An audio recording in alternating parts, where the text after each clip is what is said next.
Learn to transform any plain image by adding letter frames completely free, no pro version required? Let's learn how to do it step by step, in under 2 minutes.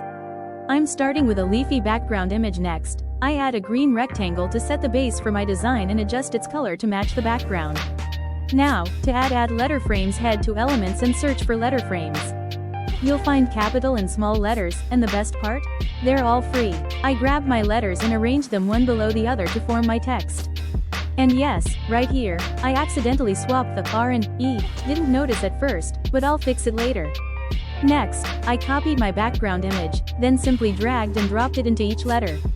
Canva automatically snaps the image inside the frame, super easy and quick. But here's the key part. By default, the image won't align perfectly. Double tap each letter, and adjust the image so it matches the background exactly. This creates a seamless effect, like the text is floating on top while showing the image underneath. To make it look even better, I added a thin line to separate the text from the background, reduced the rectangle's transparency, and gave the letters a dark green outline for that extra pop. Finally, I realized my spelling mistake and swapped the letters back. Remember, whenever you move or rotate a letter, you'll need to readjust the image inside it. And there you go, a clean, professional design using nothing but Canva's free features.